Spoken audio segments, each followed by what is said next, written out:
کہ رسول رحمت شفیع معظم صلی اللہ علیہ وآلہ وسلم نے ارشاد فرمایا کہ بے شک شعبان کی نصف شب کو اللہ تعالی جل شانہ نزول اجلال فرماتا ہے، جلوہ فراز ہوتا ہے اور اپنی ساری مخلوق کی مغفرت فرما دیتا ہے۔ چند لوگوں کے بارے میں فرمایا گیا کہ وہ اس بابرکت رات کو بھی نہیں بخشے جاتے، باقی اللہ تعالی جل شانہ اس رات کو تمام گناہگاروں کو جہنم کی آگ سے آزاد کر دیتا ہے۔ سیدہ عائشہ رضی اللہ تعالی عنہا سے مروی ہے،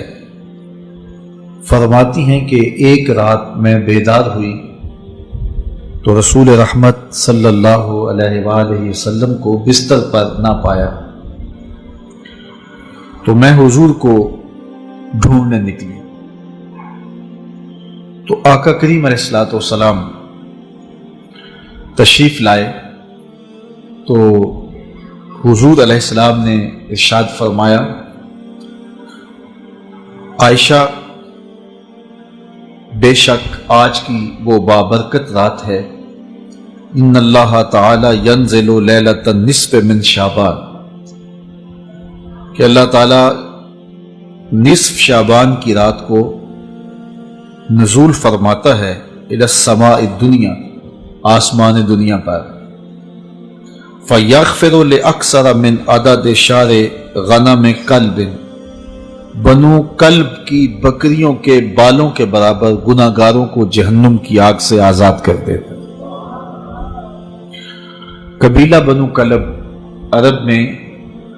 ایک ایسا قبیلہ تھا جو بہت زیادہ بھیڑ بکریاں پالتے تھے، ان کی بکریاں باقی لوگوں کی بکریوں کی نسبت زیادہ تھیں، تو یہ کثرت کی طرف اشارہ ہے کہ اتنے گناہگاروں کو اللہ تعالیٰ جہنم کی آگ سے آزاد کرتا ہے، تو اتنے بڑے قبیلے کی اتنی بکریوں کے بالوں کے برابر جہنم کی آگ سے آزاد کر دینا گناہگاروں کو،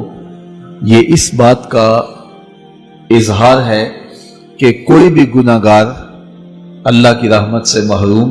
نہیں رہتا، سارے گناہگار بخشے جاتے ہیں۔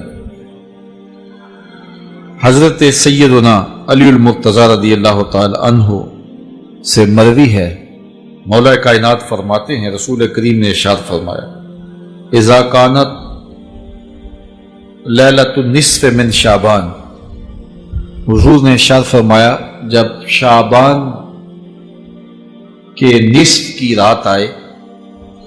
فقوموا لیلہا وصوموا نہارہا، تو راتوں کو قیام کرو اور اس کے دن کو روزہ رکھو، فإن اللہ تعالی ینزل فیہا لغروب الشمس الی سماء الدنیا، اللہ تعالی جل شانہ نزول اجلال فرماتا ہے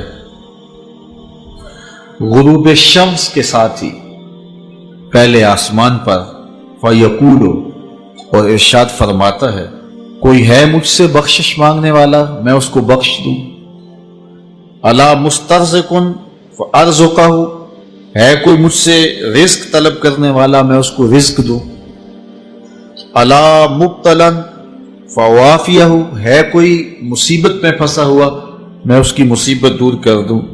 الا قضا حتی یطلع الفجر، ہے کوئی اس مصیبت میں پھنسا ہوا، ہے کوئی اس ضرورت کا حامل، تو یہ اللہ تعالیٰ ارشاد فرماتا رہتا ہے یہاں تک کہ فجر طلوع ہو جاتی ہے، اور طلوع فجر تک اس رات کو اللہ کی رحمتیں آواز دیتی ہیں کہ کوئی مانگنے والا ہو تو دست طلب دراز کرے، میں اس کی جھولی خیرات سے، برکات سے، انوار سے، رحمتوں سے بھر دوں۔ تو اس کی رحمتیں خاص طور پہ شب برات کو آوازیں دیتی ہیں اور بندوں کو پکارتی ہیں کہ کوئی رحمتوں کا طالب ہو، کوئی کرم نوازیوں کا سوالی ہو، کوئی میری دہلیز پہ ہاتھ پھیلا کے مانگنے والا ہو، کوئی دستے طلب دراز کرنے والا ہو، میں اس کی جھولی بھر دوں اور اس کے دامن کو مالا مال کر دوں۔ تو لیلۃ الشعبان میں اللہ تعالیٰ کی رحمتیں خاص طور پہ نزول کرتی ہیں اور اللہ تعالیٰ جل شانہ کا خاص کرم ہوتا ہے۔ ابن ماجہ، ترمذی، ان میں شعبان کی نصف شب کو جو اللہ تعالیٰ کی کرم نوازیوں کا نور برستا ہے، اس امت کی بخشش کا جو بہانہ رکھا ہے اور اس امت کے گناہوں کو معاف کرنے کا جو اللہ تعالیٰ نے ایک وسیلہ بنایا ہے شب کو، اس کا ذکر ہوا۔ تو ہمیں ویسے تو ہر شب ذکر و فکر میں ہی بسر کرنی چاہیے۔ کسی نے کہا تھا ہر شب شب قدر است اگر قدر دانی، اگر تو قدر جانے تو ہر شب ہی شب قدر ہے، اور اگر قدر نہ ہو تو لیلۃ البرات اور لیلۃ القدر جیسی راتوں میں بھی لوگ محروم رہتے ہیں۔ لیکن اللہ تعالیٰ جل شانہ نے ہمیں خاص طور پہ اپنی طرف بلانے کے کتنے بہانے دیے ہیں تاکہ بھٹکے ہوئے، بہکے ہوئے، گناہوں میں پھنسے ہوئے لوگ اس کی رحمت کی آواز پہ لپکتے ہوئے دوڑ کے آئیں اور اس کی رحمت سے اپنا حصہ وصول کریں، اور ماضی کے سارے گناہ اللہ تعالیٰ مٹا دیتا ہے۔ یہ شکر ہے کہ امت میں ان راتوں کو بیدار رکھنے کا سلسلہ موجود ہے، تو ہمیں ان راتوں میں ذکر و فکر کے ساتھ، دعا و استغفار کے ساتھ، عبادات کے ساتھ بسر کرنا چاہیے، تسبیح و تحلیل میں اس رات کو گزارنا چاہیے اور سچی توبہ کرنی چاہیے۔ ایک رسم کے طور پہ نہیں کہ ساری رات جاگیں اور ہم توبہ کریں، صبح ہماری زندگی کے معمولات وہی ہوں جو ایک دن پہلے ہوں۔ سچی توبہ کی علامت یہ ہے کہ انسان کی زندگی بدل جاتی ہے۔ سچی توبہ کی شرائط ہے کہ ما قبل سے توبہ کرے اور آئندہ ان کاموں کے نہ کرنے کا عزم مصمم کرے، اور جب اس پہ قائم رہے گا تو پھر اس کی توبہ قبول ہے۔ لیکن اگر وہ اپنی زندگی کے تیور نہیں بدلتا اور ساری رات توبہ توبہ پکار اٹھتا ہے، تو ایسی توبہ سے توبہ بھی توبہ توبہ کرتی ہے کہ یہ کیا تماشا کر رہا ہے۔ تو ہمیں خلوص کے ساتھ، للہیت کے ساتھ سچی توبہ اپنے گناہوں سے کرنی چاہیے۔ زندگی کی قیمتی سانسیں اور لمحے اور گھڑیاں ہماری تیزی کے ساتھ گزر رہی ہیں۔ کل جو بڑے طاقتور تھے آج وہ کمزور ہیں، کل جو جوان تھے آج بوڑھے ہیں، کل جو بچے تھے آج وہ جوان ہیں، آج جو بوڑھے ہیں کل قبر کا رزق بننے والے ہیں۔ تو ہمیں نہیں پتا کہ ہم اٹھنے والا اگلا قدم کہاں رکھ رہے ہیں۔ زندگی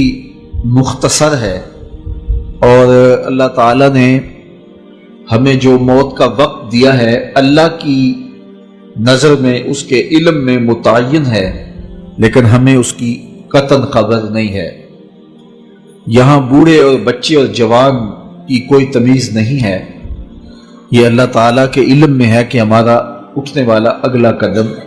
موت کی وادی میں ہے یا ابھی زندگی کی سانسیں باقی ہیں۔ تو اس لیے بزرگ فرماتے ہیں ہر رات کو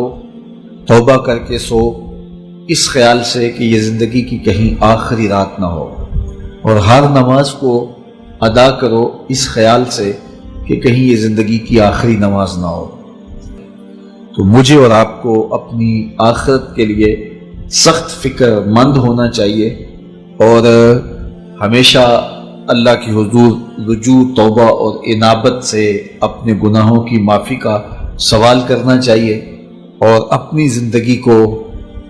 ہر طرح سے جو ہے وہ منظم اور مرتب کرنا چاہیے۔ فرمایا قرب قیامت میں جب دجال آئے گا تو میرے غلام اس کے مقابلے کے لیے نکلیں گے۔ دجال کب آئے گا اللہ جانتا ہے۔ 1400 سال اس بات کو بتائے ہوئے ہو گئے، اور میرے حضور کیا کہہ رہے ہیں کہ قرب قیامت میں جو دجال آنے والا ہے اور میرے غلام جو اس کے مقابلے میں نکلیں گے، میں ان غلاموں کے ناموں کو جانتا ہوں۔ بات ختم یہاں نہیں ہوئی، یہاں ختم ہو جاتی پھر بھی کافی تھا، لیکن میرے حضور نے آگے بھی بات فرمائی وَأَسْمَاءَ آبَائِهِمْ، ان کے باپوں کے ناموں کو بھی جانتا ہوں۔ کہانی ختم نہیں ہوئی، بات آگے فرمائی وَأَلْوَانَ خُيُولِهِمْ، جن گھوڑوں پہ چڑھ کے جہاد کریں گے میں محمد ان گھوڑوں کے رنگوں کو بھی جانتا ہوں۔ کون سا غلام، کس کا بیٹا، کس قبیلے کا فرد کس رنگ کے گھوڑے پہ بیٹھ کے جہاد کرے گا، کہا میں سب جانتا ہوں۔